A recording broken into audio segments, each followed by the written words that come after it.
Hello दोस्तों, hypertension यानी high blood pressure किस तरह से हमारी किडनी को डैमेज करता है, आज इस पर बात करेंगे। ज़्यादातर लोग ये तो ज़रूर जानते हैं कि हाइपरटेंशन यानी हाई ब्लड प्रेशर हमारी किडनी को डैमेज करता है, लेकिन ज़्यादातर लोग ये नहीं जानते हैं कि वो किस तरह से डैमेज करता है, कौन कौन से मैकेनिज्म्स है जिसके द्वारा हाई ब्लड प्रेशर आपकी किडनी को डैमेज करता है। ये जानना और समझना आपके लिए ज़रूरी है यदि आप अपनी किडनी को ब्लड प्रेशर रिलेटेड डैमेज से बचाना चाहते हैं, क्योंकि किसी बीमारी को काम करने के तरीके को आप समझते हैं तो ही आप उससे अपने बचने के तरीके को समझ सकते हैं। जैसे होता है कि किसी चोर के मोडस ऑपरेंडी को आप समझते हैं तो ही आप उसको बेटर वे में हैंडल कर सकते हैं, उसको पकड़ सकते हैं, उसके सोचने के तरीके को आप समझेंगे तो आप उसे बेटर वे में हैंडल कर सकते हैं। वैसे ही हर बीमारी के काम करने के तरीके को भी समझना ज़रूरी है। टॉपिक इंपॉर्टेंट है, इसलिए इसे एंड तक देखिएगा। टॉपिक पर जाने से पहले हमारे चैनल पर जो भी नए हैं उन्हें रिक्वेस्ट करूँगा कि चैनल को सब्सक्राइब करें, वीडियोस को लाइक करें, शेयर करें, फॉलो करें, कमेंट करें, पूरा देखें।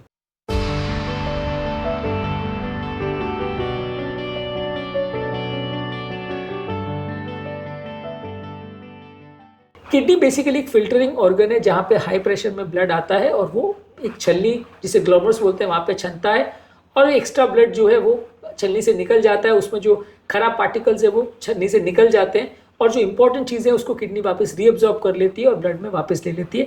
ये बेसिकली किडनी के काम करने का तरीका है। इसमें बहुत इंपॉर्टेंट रोल अदा करता है ये छलनी यानी ग्लोमरस और इसमें आने वाली नलियाँ जो ब्लड को लेके आती है, लेके जाती है। हाइपरटेंशन ये दोनों ही चीज़ को अफेक्ट करता है, यानी जो नलियाँ हैं उनकी दीवारें खराब होती जाती है। जितना ज़्यादा प्रेशर होता है तो नलियों की दीवार हार्ड होती जाती है, जिसकी वजह से कई नलियों सड़ जाती है, डैमेज हो जाती है, चोक हो जाती है और ये प्रेशर में ब्लड जो आना चाहिए किडनी में वो उतना नहीं आ पाता, जिसकी वजह से आपकी किडनी में परफ्यूजन कॉम्प्रोमाइज़ हो जाता है। यदि ब्लड किडनी में पर्याप्त मात्रा में नहीं आ पाएगा तो ये छलने का काम जो है या फिल्टरिंग का काम है वो प्रोसेस सही तरह से नहीं हो पाएगा। बॉडी में खराब टॉक्सिन्स इकट्ठा होने चालू हो जाएंगे और धीरे धीरे करके आपकी किडनी परमानेंट डैमेज हो जाएगी। ये बेसिकली विशेष साइकिल जैसा है कि जैसे जैसे किडनी डैमेज होती रहती है आपका ब्लड प्रेशर बढ़ता जाता है और जैसे जैसे ब्लड प्रेशर बढ़ता है वो और किडनी को डैमेज करता है। तो ये प्रोसेस चलता ही चला जाता है। जितना ज़्यादा डैमेज उतना ज़्यादा ब्लड प्रेशर और जितना ज़्यादा ब्लड प्रेशर उतना ज़्यादा डैमेज। तो नलियाँ आपकी खराब होती है। इसी तरह से ही हाई ब्लड प्रेशर जो है वो ग्लोमरुलस यानी छलनी को भी खराब करता है। ग्लोमरुलस बेसिकली छलनी के जैसा ही और छलनी के जैसे शेप का ही होता है, जिसमें बेसिकली ये ब्लड आता है और उसमें से जो इंपॉर्टेंट चीज़ें जो उसको रखनी होती है वो सेल्स वगैरह वो प्रिजर्व हो जाते हैं और जो ख़राब चीज़ें जो बॉडी को नहीं रखनी है वो लीक कर जाते हैं। जितना ज़्यादा पोर्शन लीक करता है उसमें से कुछ अगर इंपॉर्टेंट बॉडी को फिर से लगता है तो वापस रीअब्सॉर्ब कर लेता है। बाकी चीज़ें जो छलनी में से नहीं फिल्टर हो पाती है वो ब्लड के साथ डायरेक्टली चली जाती है। ये ग्लोमरुलस यानी छलनी बेसिकली हाइपरटेंशन में ख़राब हो जाती है। सिंपल एग्जाम्पल आपको दूँ कि आपकी चाय छानने की जो घर की छलनी है लगभग ये वैसे ही काम करता है। उसमें अगर आप बहुत हाई प्रेशर में अगर पानी डालते हैं तो जैसे जैसे आप हाई प्रेशर यूज़ करते हैं तो थोड़ी देर तक तो छलनी ठीक काम करती है, फिर वो ख़राब हो जाती है या फट जाती है। और जब वो फट जाती है तो उसके छेद बड़े हो जाते हैं तो और वो ज़्यादा ख़राब काम कर लेती है। चाय या जो भी चीज़ आपको छानना था, सूप छानना था, उसमें ख़राब बड़े बड़े पार्टिकल्स भी निकलने लगते हैं। तो यहाँ पर भी वैसे ही है कि हाइपरटेंशन की वजह से ये छलनियाँ ख़राब हो जाती है, इसके छेद जो है बड़े हो जाते हैं और प्रोटीन ज़्यादा निकलने लगते हैं, ज़्यादा लीक होने लगते हैं, जिसकी वजह से और ज़्यादा डैमेज होता है और धीरे धीरे करके ये प्रेशर्स की वजह से छलनी खराब हो जाती है। जितना ज़्यादा प्रेशर होगा उतना जल्दी खराब होगा, उतना ज़्यादा खराब होगा। और ये सारे प्रेशर्स की वजह से ओवरऑल जो किडनी के सेल्स है जो उसको नेफ्रॉन बोलते हैं, जो ब्लड फिल्टर करने का काम करते हैं, वो भी खराब हो जाते हैं और इनमें भी स्कारिंग और इन्फ्लेमेशन हो जाता है। इसी तरह से जो ज़्यादा छलनी के साइज़ बढ़ जाने की वजह से जो प्रोटीन लीक होता है, बड़े बड़े प्रोटीन के पार्टिकल्स हैं, वो भी ज़्यादा जब फिल्टर होने लगते हैं तो वो भी किडनी और ट्यूब्यूल्स को ज़्यादा डैमेज करते हैं, जिससे आपका किडनी का प्रोसेस और ज़्यादा खराब हो जाता है। इसको लीकी किडनी बोलते हैं। इस तरह के पेशेंट में प्रोटीन बहुत ज़्यादा लीक होता है और जितना ज़्यादा हाइपरटेंशन हो उतना ज़्यादा प्रोटीन निकलने लगता है और जितना ज़्यादा प्रोटीन निकलते जाता है उतना बॉडी में प्रोटीन की कमी से रिलेटेड प्रॉब्लम्स और किडनी की डैमेज से रिलेटेड और प्रॉब्लम्स बढ़ते चले जाते हैं। इसी तरह से बहुत हाई ब्लड प्रेशर किडनी की जो दीवारें हैं और किडनी का जो इंटरस्टिशियम यानी बीच का जो टिश्यू है उसमें भी सूजन क्रिएट करता है, जिसकी वजह से वो एरिया भी डैमेज हो जाता है। इसे इंटरस्टिशियल फाइब्रोसिस बोलते हैं।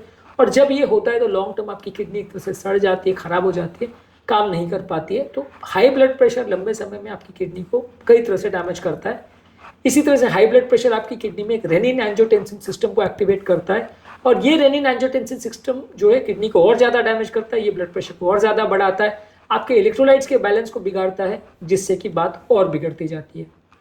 इसके अलावा हाई ब्लड प्रेशर आपकी किडनी की नलियों को चोक करता है, जिसकी वजह से इस्कीमिया डेवलप होता है, जिसकी वजह से किडनी की नलियों में ब्लॉक डेवलप हो सकता है और किडनी का अगर ब्लड सप्लाई बंद हो गया तो किडनी पूरी सड़ जाएगी। तो ये भी एक इम्पॉर्टेंट कारण है। जिसकी वजह से हाई ब्लड प्रेशर आपकी किडनी को अफेक्ट कर सकता है।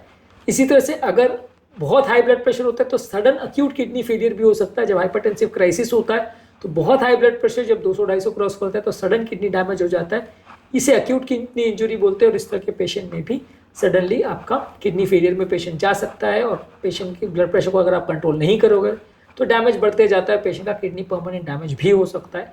तो अक्यूट किडनी इंजरी भी हाइपरटेंसिव पेशेंट्स में होता है। यानी बहुत सारे तरीके हैं जिससे हाइपरटेंशन आपकी किडनी को अफेक्ट करता है। वो डायरेक्ट ग्लोमेरुलस को अफेक्ट करता है, वो ब्लड वेसल्स को अफेक्ट करता है, नेफ्रॉन्स को अफेक्ट करता है, इंटरस्टिशियम को अफेक्ट करता है, ज़्यादा प्रोटीन की लीकिंग करता है, रेनिन एंजियोटेंसिन सिस्टम को एक्टिवेट करता है, इस्कीमिया करके ब्लॉकेजेस करता है, और सडन अक्यूट किडनी इंजरी भी कर सकता है। तो अकेला सिर्फ डायरेक्टली हाइपरटेंशन हो जाने से किडनी खराब हो जाती है ये कहना सफिशिएंट नहीं है। हाइपरटेंशन बहुत सारे तरीकों से किडनी को डैमेज करता है। ये सारे तरीकों को यदि आप प्रॉपरली कंट्रोल कर सके तो आप अपनी किडनी को प्रोटेक्ट कर सकते हैं। और ऑब्वियसली ये करने का सबसे बेस्ट और सबसे ईजी तरीका यही है कि ब्लड प्रेशर को कंट्रोल करें और उससे रिलेटेड बॉडी की जो डैमेज प्रोसेस है उसको कंट्रोल करें और उस कंट्रोल को मेंटेन करें। प्रिवेंटिव मेजर्स में आपको ब्लड प्रेशर को कंट्रोल करना है दवाइयों के द्वारा और लाइफस्टाइल चेंजेस, डाइट के द्वारा और रेगुलर मॉनिटरिंग द्वारा, ताकि ब्लड प्रेशर रिलेटेड डैमेज ना हो। एक हेल्दी डाइट लेनी है जिसमें फल, सब्जियां, होल ग्रेन्स, लीन प्रोटीन और हेल्दी फैट्स ज़्यादा हो। रेगुलर बेस पे एक्सरसाइज करनी है जिससे बॉडी का इन्फ्लेमेशन भी कम होगा और वजन भी कम होगा। स्मोकिंग, अल्कोहल को अवॉइड करिए, तंबाकू वगैरह मत खाइए, कोई टॉक्सिक प्रोडक्ट मत खाइए।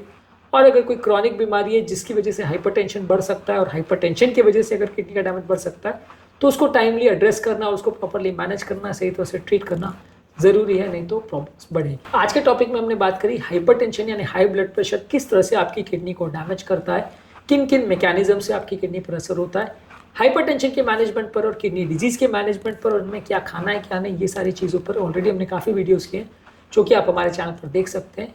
उम्मीद करूँगा कि आज के टॉपिक में कुछ नया जानने को मिला होगा। जो लोग हमारे चैनल पर नए हैं उन्हें रिक्वेस्ट करूँगा कि चैनल को सब्सक्राइब करें, वीडियोज़ को लाइक करें, शेयर करें, फॉलो करें, कमेंट करें, पूरा करें। Thank you.